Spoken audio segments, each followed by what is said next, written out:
Hello everyone, कैसे हैं आप? I hope you all are doing great. सितंबर एग्जाम 2026 का समय आ गया है। सितंबर तक जो आपने सिलेबस कर लिया है उसमें से एक फुल फ्लेज 80 मार्क्स का क्वेश्चन पेपर आपको आने वाला है। तो इस वीडियो में मैं आपको सितंबर एग्जाम के आने वाले जो क्वेश्चन पेपर हैं उनकी फुल फ्लेज आपको मैं तैयारी करवाने वाला हूँ। कुछ सैंपल पेपर्स मैं आपको दूंगा और प्रीवियस ईयर का जो सितंबर एग्जाम का क्वेश्चन पेपर हुआ था वो भी मैं आपको सॉल्व करके देने वाला हूँ। जो भी सैंपल पेपर, जो भी क्वेश्चन पेपर मैं यहाँ आपको करवाने वाला हूँ वो सफिशिएंट है आपको आने वाले सितंबर एग्जाम में 80 आउट ऑफ 80 मार्क्स अटेम्प्ट कर पाओ। आप चेक कर सकते हैं, आप अपने सीनियर से भी पता कर सकते हैं कि जो क्वेश्चन पेपर्स, जो सैंपल पेपर्स मैंने बोर्ड के एग्जाम में, प्री बोर्ड के एग्जाम में या सितंबर एग्जाम के लिए प्रिपेयर करवाए हैं, उसी पेपर में से ही 80 आउट ऑफ 80 का क्वेश्चन पेपर आपके सामने आया है। सो आज के क्वेश्चन पेपर से हम लोग स्टार्ट करते हैं। Be ready with your pen and copies. This is doctor RPS तू from the quest for maths. Only on this platform you will have expertise mathematics knowledge from school to college and competitions.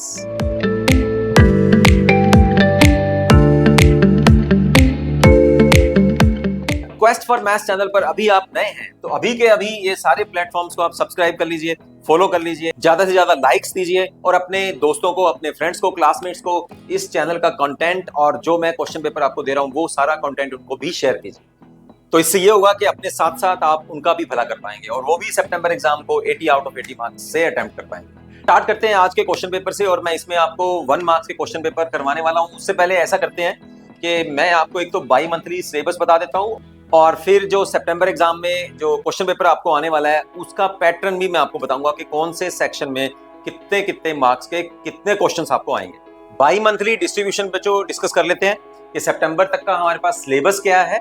Okay, तो अप्रैल और मई में आप लोगों ने ये chapter कर लिए होंगे, matrices, determinants, relations and functions, inverse trigonometric functions.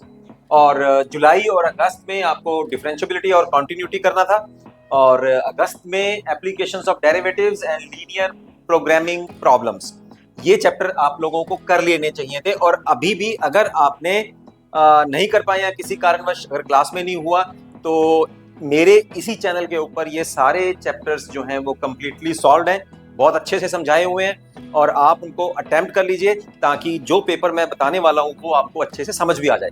एक बात मैं आपको कहने वाला हूं कि भाई ये चैप्टर्स को अच्छे तरह से डिटेल से करे बगैर अगर आप शॉर्टकट में जाएंगे कि भाई पेपर कर लेते हैं ओनली, तो मुझे मतलब मैं honestly speaking 80 out of 80 marks आपको नहीं आ पाएंगे।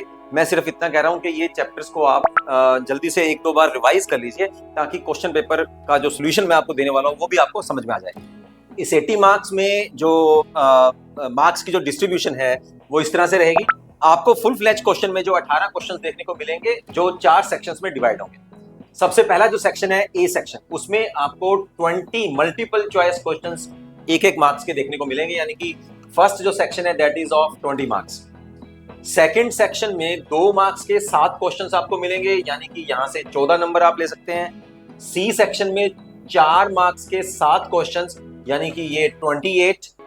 और डी सेक्शन जो होगा वो 6 मार्क्स के 3 क्वेश्चन, इसमें इंटरनल चॉइस भी आपको मिलने वाली है। यहाँ सेक्शन सी और डी में इंटरनल चॉइस रहेगी, राइट। तो यहाँ से 18 नंबर का क्वेश्चन जो है वो यहाँ से बन जाएंगे। तो टोटली अगर हम इसको 8-8 16 और 4 20 तो टोटल यहाँ बन जाते हैं 4 2 6 और 2 8, तो 80 मार्क्स के क्वेश्चन पेपर यहाँ से बन जाएगा। आज के इस सेशन में बच्चों मैं आपको करवाने वाला हूँ 2025 में जो सितंबर एग्जाम में जो क्वेश्चन पेपर आया था, मैं आपको फुल फ्लैश सॉल्यूशन देने वाला हूं। ठीक है, सबसे पहले इस वीडियो में हम लोग कर लेते हैं 1 मार्क्स के क्वेश्चंस। तो 1 मार्क्स के सेक्शन में आप लोगों ने ये भी ध्यान देना है कि कौन कौन से चैप्टर में हमारे पास 1 मार्क्स के क्वेश्चन जो हैं वो बन जाते हैं। फर्स्ट क्वेश्चन से हम लोग स्टार्ट करते हैं। Choose the correct options in the following questions. यहाँ रिलेशंस और फंक्शंस वाले चैप्टर में है। Relation R is equal to x y, ordered pair of elements हैं। इनमें आपस में रिलेशन क्या है कि जो फर्स्ट एलिमेंट है that is less than second element where x and y these are real numbers. ये क्या है ये आपको बताना है। 4 ऑप्शंस हमारे पास क्या है? Transitive but not symmetric, symmetric and transitive but not reflexive, transitive and symmetric, neither reflexive nor symmetric nor transitive. In 4 options में से आपको पता करना है कि ये रियल नंबर्स का जो उसने एग्जांपल आपके सामने ली है वो क्या रहेगा। एक्स वाई और उसमें जो फर्स्ट ऑर्डर एलिमेंट है that is less than y. तो यहाँ एक एग्जांपल लेके देख लेते हैं हम लोग कि इन 4 ऑप्शंस में से कौन कौन सा ठीक रहेगा। सबसे पहले अगर मैं यहाँ एग्जांपल लूँ 1 2 की तो सेटिस्फाई हो रहा है क्योंकि रियल नंबर है, 1 इज लेस देन 2। राइट। तो यहाँ अगर 2 1 ले लेते हैं तो 2 इज नॉट लेस देन 1, तो ये सिमेट्रिक तो है नहीं। ठीक है, फर्स्ट प्रॉपर्टी जो है मैंने चेक कर ली है कि हर एक रियल नंबर के लिए होना चाहिए ना, तो इन 2 रियल नंबर्स के लिए तो नहीं है, फिर ये सेट नहीं होता। तो एक के लिए भी नहीं है, तो इसका मतलब सभी के लिए ही नहीं माना जाएगा, नॉट सिमेट्रिक है। ठीक है, रिफ्लेक्सिविटी चेक कर लें। रिफ्लेक्सिविटी का मतलब 1 1 2 2 3 3 एंड सो ऑन। तो यहाँ 2 एलिमेंट्स, फर्स्ट एलिमेंट क्या है, लेस देन होना चाहिए सेकंड एलिमेंट से। तो अब एक अपने आप से कैसे कम हो सकता है, 2 अपने आप से कैसे कम हो सकता है, तो इसका मतलब ये रिफ्लेक्सिव भी नहीं है।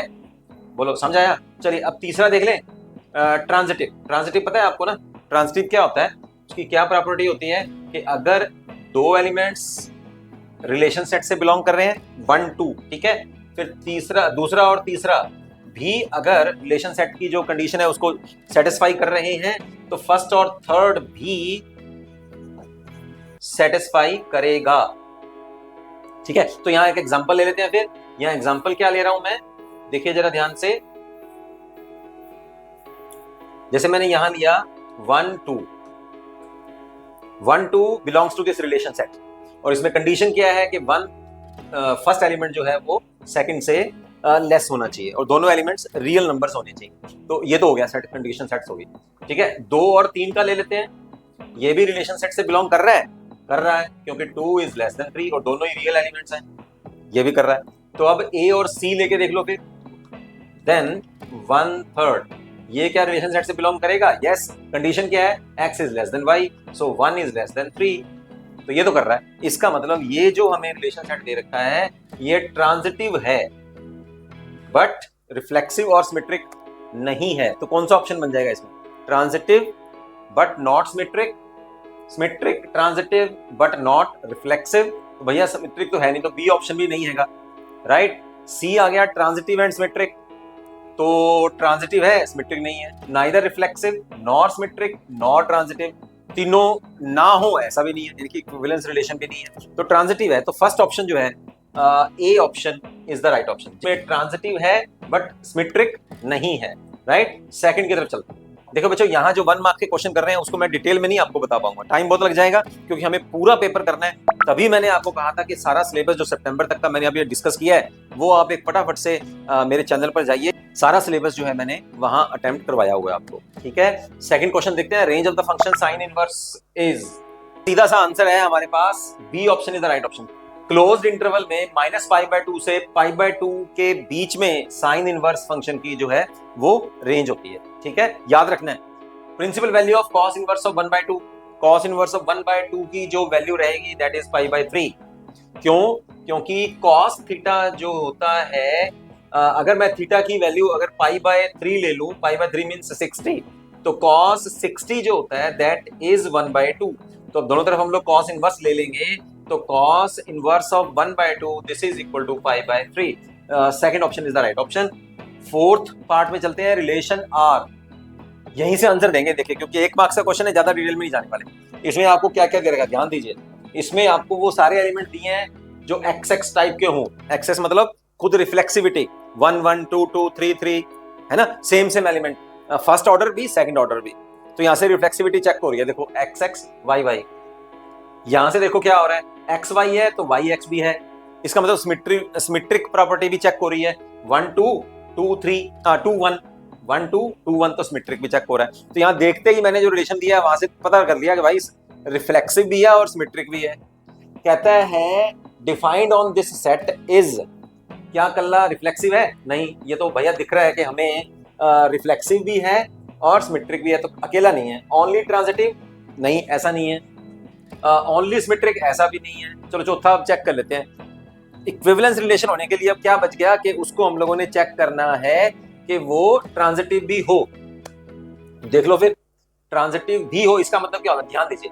ए बी बी सी अगर रिलेशन सेट से बिलोंग कर रहे हैं तो इसका मतलब ए सी भी रिलेशन सेट से बिलोंग करना चाहिए।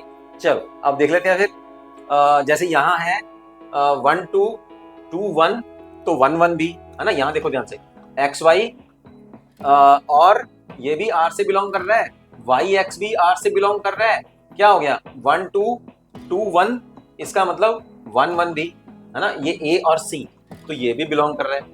तो ट्रांजिटिव भी है। और भी कोई आप ले सकते हैं, इन दोनों को ले लो, है ना, 1 2, ये हो गया 2 2, तो ये सेम हो गया। अब x और y बचे ना, है ना, तो x y बिलोंग कर रहे हैं इस सेट के अंदर, तो ये ट्रांजिटिव भी है। सो इक्विवेलेंस रिलेशन क्या होता है? रिफ्लेक्सिव, सिमेट्रिक और ट्रांजिटिव, तो उस रिलेशन को हम लोग बोलते हैं इक्विवेलेंस रिलेशन। क्लियर है? तो अब तक हमें क्या पता लगा कि यहाँ तक आपके पास जो क्वेश्चंस आए हुए हैं, लगभग 3 या 4 क्वेश्चंस जो हैं 1 मार्क्स के रिलेशंस और फंक्शंस के चैप्टर में से हमें आए हुए हैं। अब चलते हैं, अब हमारे पास देखो कितने हैं भाई क्वेश्चंस यहाँ, ध्यान दीजिए जरा। यहाँ हमारे पास है 5वां, 6वां, 7वां, 8वां, 9वां, यानी कि 9 तक है। तो 5 क्वेश्चंस जो हैं आपको मैट्रिसेस और डिटर्मिनेंट्स वाले चैप्टर में से 1-1 मार्क्स के क्वेश्चंस यहाँ आने वाले हैं आपको। चलिए अब इनको पक्का कर लेते हैं, ठीक है। अब फर्स्ट क्वेश्चन, इसमें 5th क्वेश्चन देखिए, यहाँ 5th पार्ट जो है, if A is a square matrix of order 3x3 and determinant of A is 5, then adjoint of A का डिटर्मिनेंट क्या होगा? कितनी बार यानी कि मैंने क्वेश्चन करवाया, आप प्रीवियस ईयर के क्वेश्चन पेपर जो है चैनल पर जाइए, वहाँ मैंने फतेह सीरीज भी आपको दी थी, उससे पहले भी मैंने आपको एक जीत सीरीज भी आपको मैंने दी थी, उसमें जरा उठा के देखो, एज इट इज आपको क्वेश्चन पेपर और जो अपने मार्च एग्जाम्स में भी जो क्वेश्चन एग्जैक्टली वहां से क्वेश्चंस आए होंगे, राइट। तो बस मुझे क्या है बच्चों, अगर आप नए हैं तो जल्दी से प्लेटफॉर्म्स को सब्सक्राइब कर लो, अगर आप ऑलरेडी इस चैनल पर हैं तो मुझे आपसे सिर्फ इतना चाहिए कि आप फटाफट मुझे लाइक्स देते रहो, वही मेरा मोटिवेटिंग पॉइंट है। उसी से मैं अपने 27 साल के एक्सपीरियंस के हिसाब से आपके सामने जो क्वेश्चन पेपर लेके आता हूँ, जो सैंपल पेपर लेके आता हूँ, जो मोस्ट एक्सपेक्टेड क्वेश्चंस लेके आता हूँ, वहीं से आपके बोर्ड एग्जाम्स के पेपर आ जाते हैं, राइट।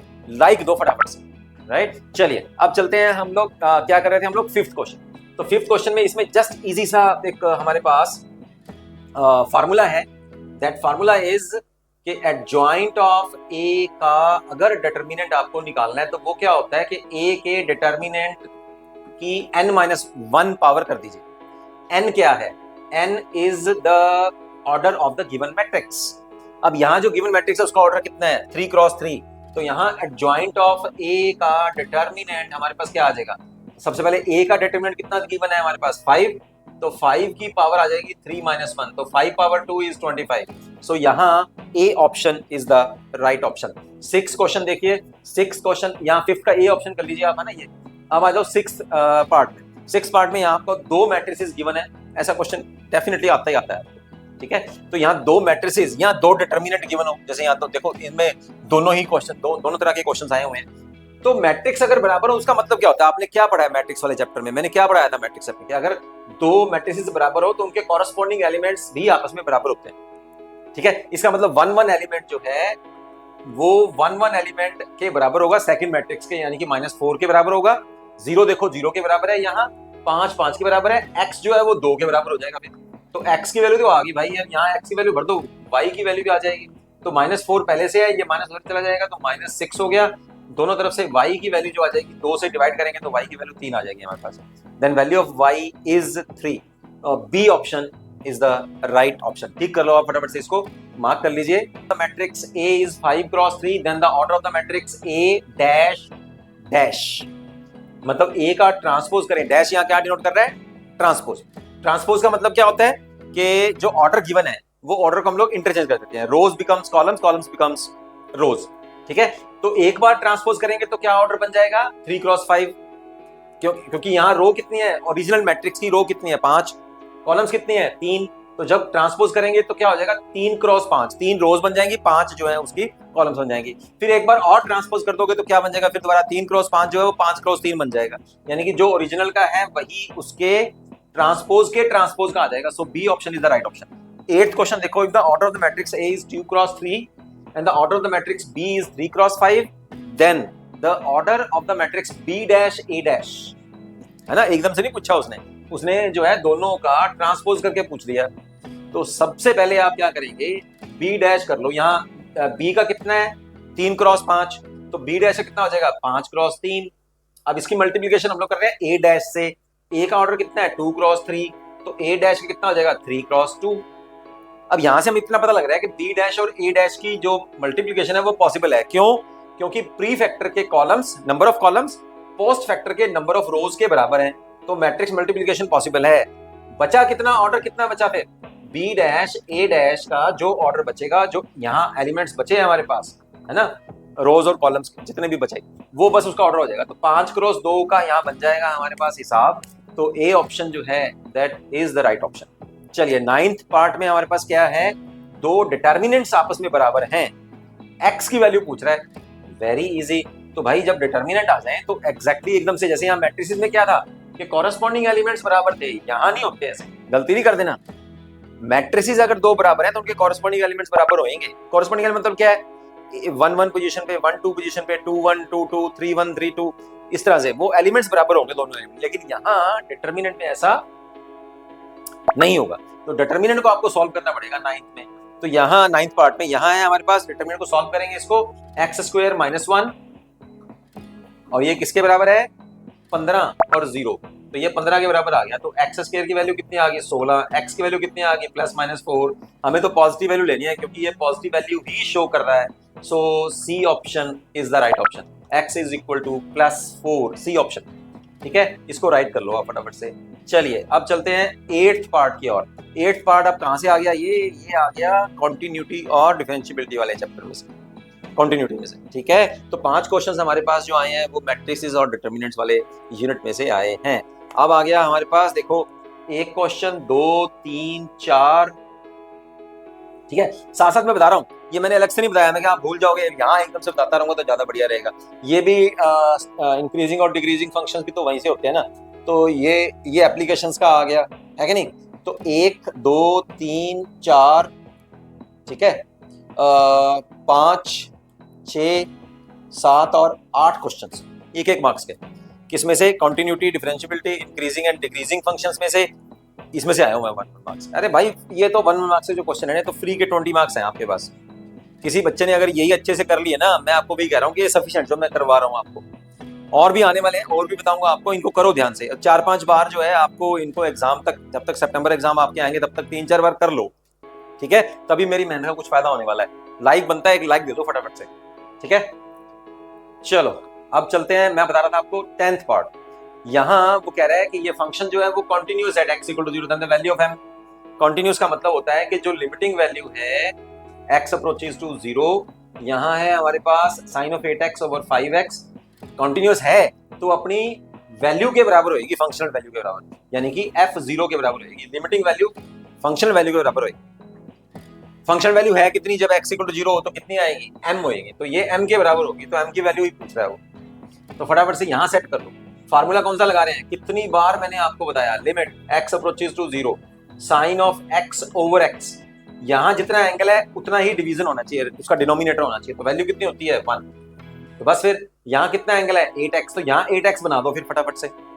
इस 5 को जरा बाहर निकाल लेते हैं, 1/5 लिमिट, अगर x 0 को अप्रोच कर रहा है तो 8x भी 0 को अप्रोच करेगा, है कि नहीं।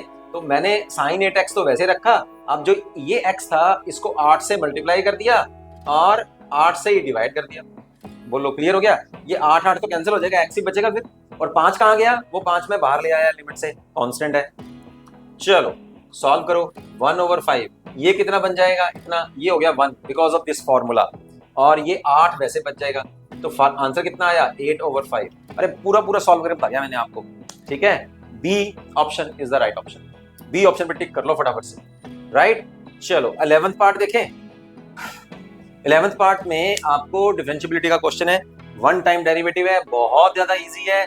आपको केवल ये फॉर्मूला याद रखना है कि e पावर जो log x होता है, e power log of x, e और log आपस में 1 हो जाते हैं और x यहाँ बचेगा। इसी तरह से यहाँ चलते हैं, अब यहाँ y = e log of x square है, अभी मैंने आपको बताया e और log तो 1 हो जाएगा, तो y की वैल्यू कितनी आएगी x², डेरिवेटिव कर लो dy/dx, कितना आ जाएगा 2x, so 2x, C option is the right option.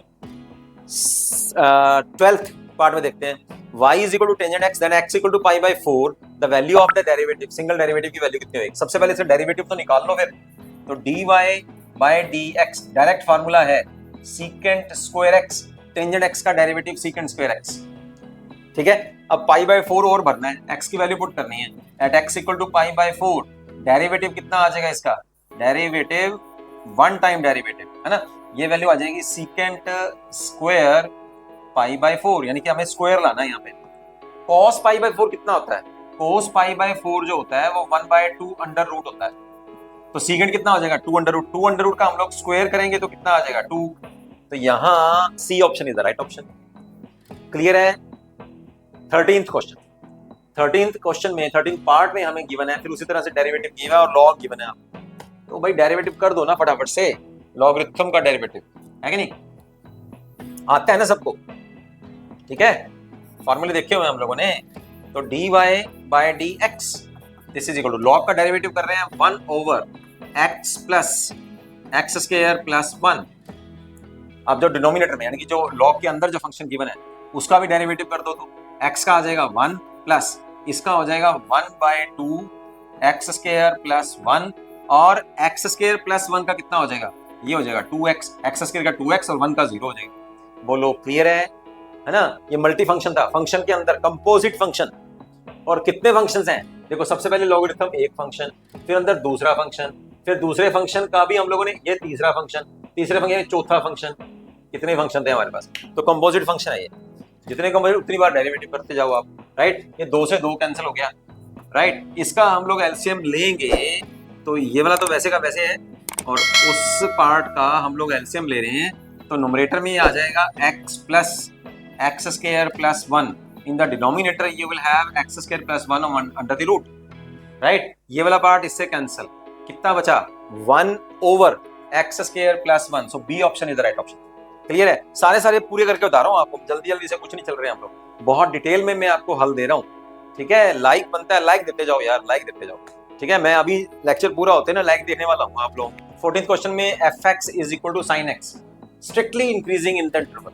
Out of these 4 options you have to choose in which interval sin x is strictly increasing. अब फंक्शन जब हम लोगों ने इंक्रीजिंग और डिक्रीजिंग फंक्शंस किए थे तो उस समय मैंने आपको बताया था कि एक फंक्शन बच्चों इंक्रीजिंग कब होता है? जैसे मान लीजिए यहाँ फंक्शन है fx is strictly increasing, कब आएगा?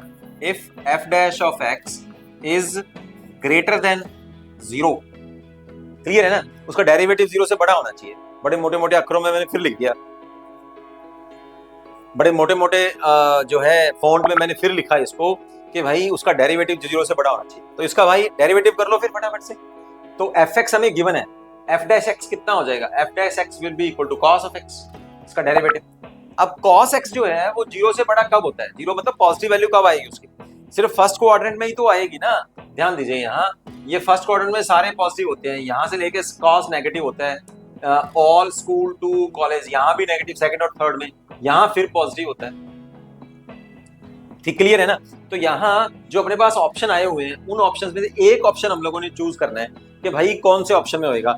π/2 टू पाई, π/2 से पाई यहाँ तो नेगेटिव होता है, पाई से 3π/2 यहाँ भी नेगेटिव होता है, 0 टू π/2 में पॉजिटिव होता है, π/2 से 3π/2 में यानी कि यहां से लेके यहां तक भी नेगेटिव होता है। बोलो समझ आया कि नहीं? पाई से लेके 3π/2 में भी नेगेटिव होता है। तो भाई एक ऑप्शन ही बचा हमारे पास, 0 to π/2 is the right option. 15th question देखो, ज्यादा डिटेल में नहीं जाएंगे, स्ट्रिक्टली और डिक्रीजिंग वाला जो है ना चैप्टर कर लो फटाफट से बस। 15th क्वेश्चन में कह रहा है fx is equal to x square minus 5 strictly increasing on। Derivative करो फटाफट से, फिर डेरिवेटिव करके पता लग जाएगा आपको। सीधी से आंसर पता क्या आ रहा है इसका? आंसर तो वैसे ए आ रहा है, 0 टू इन्फिनिटी में आएगा, लेकिन कैसे आएगा वो देखो। एक्स स्क्वायर माइनस 5 है, डेरिवेटिव करेंगे 2x आ जाएगा। अब डेरिवेटिव जब 0 से बड़ा होगा इसका मतलब क्या होएगा कि 2x भी 0 से बड़ा है, इसका मतलब x भी 0 से बड़ा है। 0 से बड़ा मींस देखो इक्वल साइन नहीं है ना स्ट्रिक्टली, तो यहाँ ओपन इंटरवल आएगा और इन्फिनिटी, तो 0 to infinity means first option is the right option. 16th question देखो, देखते पता लग जाएगा। If f is differentiable at critical points, मतलब कोई फंक्शन है वो क्रिटिकल पॉइंट्स पे डिफरेंशिएबल है, then the value of the derivative of f at the critical point. सीधी सी बात है यार, क्रिटिकल पॉइंट से निकाला करते हैं, तो हम लोग क्या करा करते हैं फिर डेरिवेटिव को हम लोग 0 पुट कर देते हैं क्रिटिकल पॉइंट्स के लिए। क्लियर है ना? तो वैल्यू क्या आएगी फिर?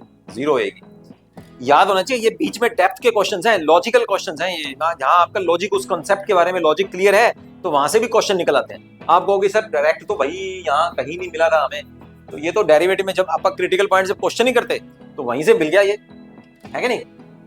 17th क्वेश्चन देखो, radius of a circle is increasing at the rate of 3 metre per second. तो एक सर्कल की रेडियस जो है वो हमें गिवन है dr/dt कैसे इंक्रीज कर रही है, 3 मीटर पर सेकेंड के हिसाब से। Rate of change of its circumference, इस सरकमफेरेंस का हमें रेट ऑफ चेंज चाहिए। तो सरकमफेरेंस होता कितना है, c is equal to 2πr होता है, तो dc/dt है ना, rate of change of circumference with respect to time कितना आ जाएगा, 2π dr/dt।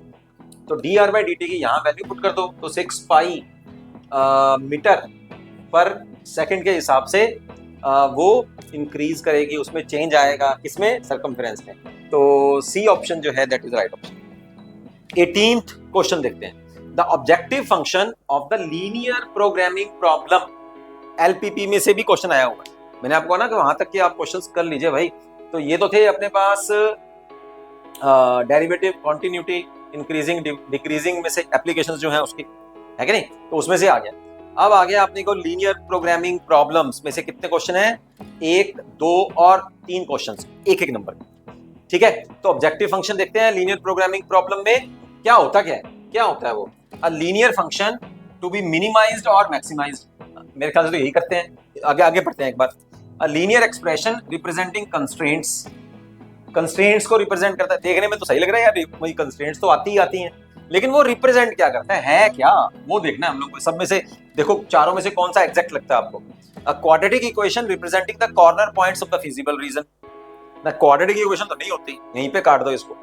Represents the area of the feasible region. जो अपने पास ऑब्जेक्टिव फंक्शन होता है वो फिजिबल रीजन का एरिया रिप्रेजेंट नहीं करता। एरिया तो हम लोग जो कंस्ट्रेंट्स गिवन होती है ना, उनको इक्वेशंस बनाते हुए, लीनियर इक्वेशंस बनाते हुए हम लोग एरिया बनाते हैं। तो फिर ऑब्जेक्टिव फंक्शन तो नहीं होता। लेकिन ऑब्जेक्टिव फंक्शन हमें केवल यहां से देखो आंसर साफ पता लग रहा है, तो लिखा हुआ भी आता है, मैक्सिमाइज और मिनिमाइज द ऑब्जेक्टिव फंक्शन, है ना। क्वेश्चंस में से आंसर बना दिया उसने। मतलब जो क्वेश्चंस हम लोग, क्वेश्चंस आते हैं आपके पास बड़े बड़े क्वेश्चन, जब आप अभी हम करेंगे, हम लोग 4 मार्क्स वाले में करेंगे हम लोग मिनिमम अपना एलपीपी का जो क्वेश्चन आएगा, तो उसी में से ही आपको 1 नंबर का क्वेश्चन भी आ गया कि भाई जो ऑब्जेक्टिव फंक्शन होता है उसका ये पर्पस होता है, a linear function to be linear function तो होता ही है, z इज इक्वल टू ऐसा कुछ दे रखा होता है 2x + 3y, तो ये लीनियर फंक्शन तो होता ही है ऐसा। और इसका ऑब्जेक्टिव क्या होता है कि हम लोग फंक्शन जो है वो मिनिमाइज और मैक्सिमाइज करके बता दें। चलो 1 नंबर का था, फिर भी मैंने 2 मिनट लगा दिए हैं, ज्यादा टाइम नहीं लगाना, आपने तो आंसर देना है, बस समझ लो, समझ के लॉजिक क्लियर कर लो, फिर तो बस फटे चक दोगे आप लोग। मैक्सिमम वैल्यू ऑफ v आ गया, फिर देखो ये है, ये लिखा भी हुआ है मैक्सिमम वैल्यू ऑफ z, तो मिनिमाइज और मैक्सिमाइज करना होता है कि नहीं। तो z की जो वैल्यू है 4x + 3y subject to the constraints, ये कंस्ट्रेंट्स हैं। तो बताओ भाई मैक्सिमम वैल्यू और मिनिमम वैल्यू क्या होगी। सबसे पहले तो x और y 0 से बड़े होने चाहिए अपने पास, 0 या 0 से बड़े। तो यहाँ जो अपने पास एक इनइक्वालिटी है उसको इक्वालिटी बना दो सबसे पहले। तो क्या मतलब, x + y को 5 इक्वल लिख लो, यहाँ से अब पॉइंट्स निकालो। अब क्या कह रखा है कि x और y की वैल्यू 0 या 0 से बड़ी होएगी, तो पहले x की वैल्यू 0 लेते हैं, तो y की वैल्यू कितनी आ जाएगी, 5। अब y की वैल्यू 0 लेंगे तो x की वैल्यू 5 आ जाएगी। यहाँ से पॉइंट क्या आया, 0, 5, यहाँ से क्या पॉइंट आया, 5, 0। और क्या है, x, y 0 से बड़े भी हो तो 0 से बड़े भी हैं, वो भी सेट हो गया, कंस्ट्रेंट दोनों सेट हो रही है। अब इन दोनों पॉइंट्स के लिए z की वैल्यू चेक कर लो। तो z की वैल्यू चेक करते हैं सबसे पहले इस पॉइंट के ऊपर, 0, 5 पे करेंगे, एट 0, 5, तो 0, 5 पे करो, यहाँ होगी 0, यहाँ होगी 5, तो कितना आ गया, 15। अब 5, 0 पे कर लो, 5, 0 पे, 5 0 का मतलब यहाँ 5 भरेंगे, यहाँ 0 भरेंगे, तो कितना आ गया, 20। इन दोनों में से बड़ी क्या है, 20, तो आंसर कितना आया, D option is the right option. Clear है ना, सारा क्वेश्चन करवा दिया मैंने आपको। अब एक और इजी क्वेश्चन आ रहा है, लग रहा है बड़ा है लेकिन है इजी है, ये भी एलपीपी से है। The corner points of the bounded feasible region of the linear programming problem are.